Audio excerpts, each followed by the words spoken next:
وزیراعظم شہباز شریف کے زیر صدارت وفاقی کابینہ اجلاس کا اعلامیہ جاری کر دیا گیا۔ کابینہ اجلاس میں نیب ترامیم کے حوالے سے تفصیلی گفتگو ہوئی۔ نیب کا کالا قانون صرف سیاسی انتقام اور ہراساں کرنے کے لیے استعمال ہوتا رہا۔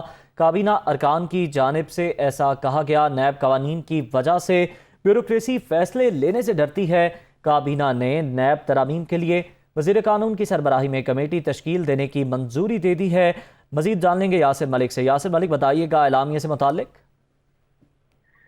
جی بالکل، وزیر اعظم شہباز شریف کی زیر صدارت وفاقی کابینہ کا اجلاس ہوا۔ وزیر اعظم نے کابینہ کو آگاہ کیا کہ ملک میں شدید گرمی کی لہر کا سامنا ہے، جس کے لیے خصوصی ٹاسک فورس وزارت ماحولیاتی تبدیلی کے زیر انتظام تشکیل دی گئی ہے۔ یہ ٹاسک فورس جو ہے ماحولیاتی تبدیلیوں کے تدارک کے لیے اقدامات لے گی تاکہ پاکستان کو درپیش خطرات کا بروقت ازالہ کیا جا سکے۔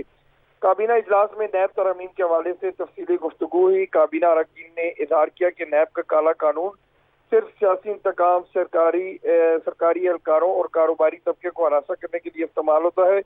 انہی قوانین کی وجہ سے بیوروکریسی فیصلے لینے سے ڈرتی ہے، جس کی وجہ سے اہم ترین امور میں ملک کا نقصان ہو جاتا ہے۔ کابینہ نے نیب ترامیم کے لیے وزیر قانون کی سربراہی میں کمیٹی تشکیل دینے کی منظوری دی۔ اس کمیٹی میں وکالت، بینکاری، بیوروکریسی اور دیگر شعبوں سے منسلک نامور شخصیات جو ہیں ان کے نام جو شامل کیے جائیں گے۔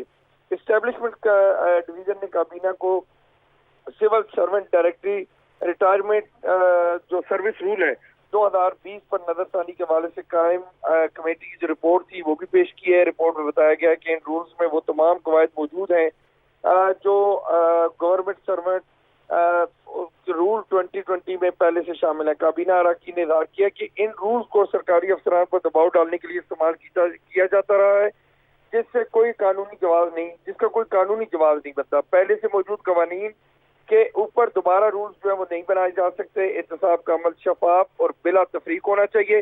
کابینہ نے کمیٹی کی سفارشات کو منظور کرتے ہوئے civil servant directory retirement from service rule 22 کو منسوخ کرنے کی منظوری دی، اور کابینہ نے ان رولز کے تحت سرکاری افسران کے خلاف شروع کی گئی تمام جو کاروائیاں ہیں ان کو بھی ختم کرنے کی منظوری دے دی ہے۔